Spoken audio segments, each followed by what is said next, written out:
नमस्कार, मी पूजा. परिपूर्ण स्वादमध्ये आपल्या मनापासून स्वागत. आज आपण करणार आहोत मस्त रसरशीत गुळांबा.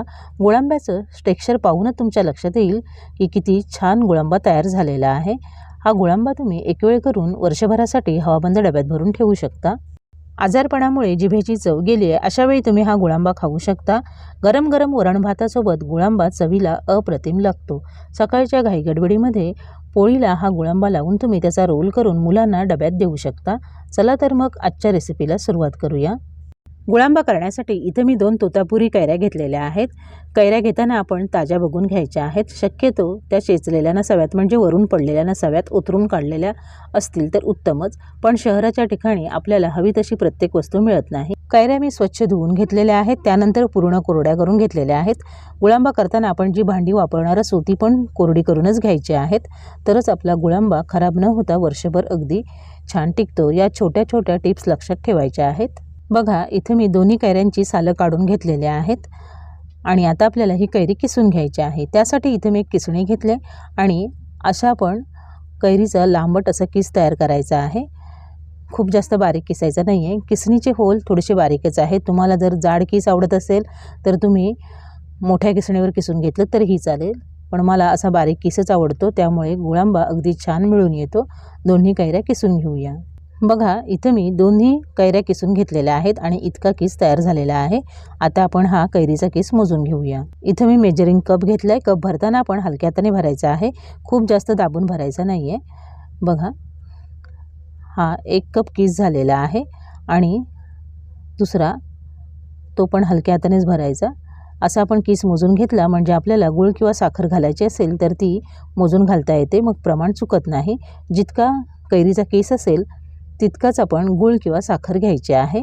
आता आपण पुढची तयारी करूया. इथं मी गॅसवर कढई गरम करत ठेवले. यामध्ये आपण 1 टेबलस्पून साजूक तूप घालूया आणि तूप हलकं गरम होऊ द्या.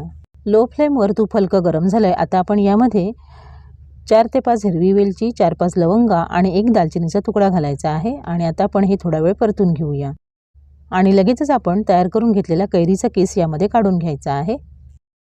गॅसची फ्लेम लो मिडियम करूया आणि आपण हा कैरीचा किस 3 ते 4 मिनिटं छान परतून घेऊया, म्हणजे यामध्ये जो काही पाण्याचा अंश असेल तो नाहीसा होईल. 3 ते 4 मिनिटं कैरीचा किस मी परतून घेतला. बघा, अगदी मोकळा सळसळीत होत नाही, पण त्यातलं बऱ्यापैकी पाणी आटलं जातं. आता आपला हा किस परतून झालेला आहे. आपण यामध्ये बारीक चिरलेला गूळ घालूया.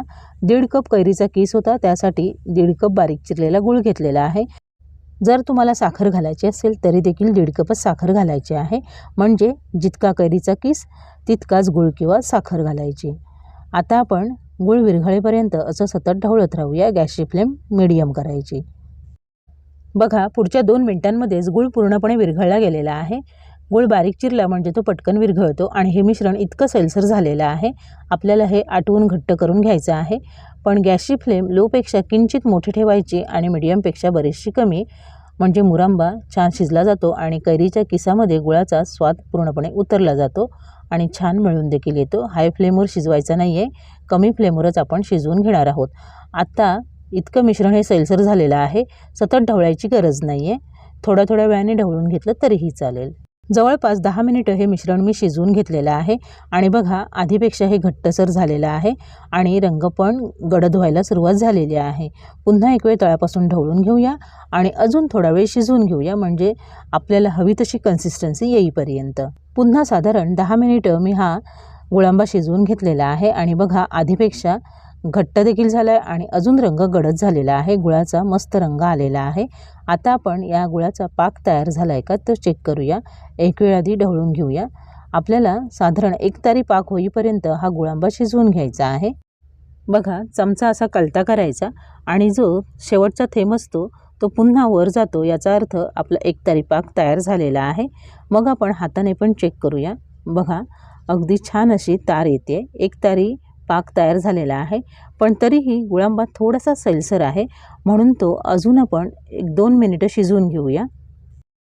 अजून 2 मिनिटं गुळांबा शिजवून घेतल्यानंतर आता आपला हा गुळांबा तयार आहे. बघा, किती छान मस्त रसरशीत असा गुळांबा तयार झालेला आहे. बघा, टेक्स्चर तुम्ही पाहू शकता. आता आपण गॅस बंद केला म्हणजे थंड झाल्यावर तो अजून थोडासा दाटसर होईल, पण इथेच जर तुम्ही घट्ट करून घ्याल तर मग गार झाल्यावर अगदी तो दगडासारखा तयार होईल. बघा, असा रसरशीत गुळांबा पोळीला लावून खायला मजा येते। आता आपण गॅस बंद करूया आणि एक 10 मिनिटांनी गुळांबा तुम्हाला मी सर्विंग बाउलमध्ये काढून दाखवते। फक्त 10 मिनिटं गुळांबा गार करून घेतला आणि त्यानंतर तुम्ही गुळांब्याचं टेक्स्चर बघू शकता, मस्त मिळून आलेला आहे। अजून पूर्ण गार झालेला नाही आहे। आधीच जर पूर्ण घट्ट करून घेतला मग तो गोळ्यासारखा तयार होतो। बघा किती छान रसरशीत असा गुळांबा तयार झालेला आहे। किस आपण बारीक करून घेतला त्यामुळे तो मिळून देखील आलेला आहे। तयार गुळांबा काचेच्या स्वच्छ बरणीत भरून ठेवायचा आहे। जर तुम्ही गुळांबा जास्ती प्रमाणात करणार असाल तर मोठ्या बरणीत भरून ठेवायचा आणि रोजच्या वापरासाठी एखाद्या लहान वाटीत काढून ठेवायचा। सारखा मोठ्या बरणीमध्ये चमचा घालायचा नाही आहे आणि जो काही तुम्ही चमचा वापरणार असाल तो पूर्ण कोरडा करूनच त्यामध्ये घालायचा आहे। इतकी काळजी घेतली म्हणजे मग आपला गुळांबा वर्ष ते 1.5 वर्ष आरामात टिकतो, त्याला अजिबात बुरशी लागत नाही। तयार गुळांबा तुम्ही चमचाभर असाच खाऊ शकता, वरण भातासोबत खाऊ शकता किंवा मुलांना डब्यात देऊ शकता। अशाच पद्धतीने गुळांबा घरी नक्की करून बघा। रेसिपी आवडली तर तुमच्या प्रतिक्रिया कमेंट बॉक्समध्ये अवश्य कळवा। माझ्या अशाच नवनवीन रेसिपीजसाठी परिपूर्ण स्वादला सबस्क्राईब करा। व्हिडिओ आवडला तर नक्की लाईक करा आणि तुमच्या मित्रमैत्रिणींसोबत शेअर करा। पुन्हा भेटूया अशाच एका नवीन रेसिपीसोबत। पूर्ण व्हिडिओ पाहिल्याबद्दल धन्यवाद।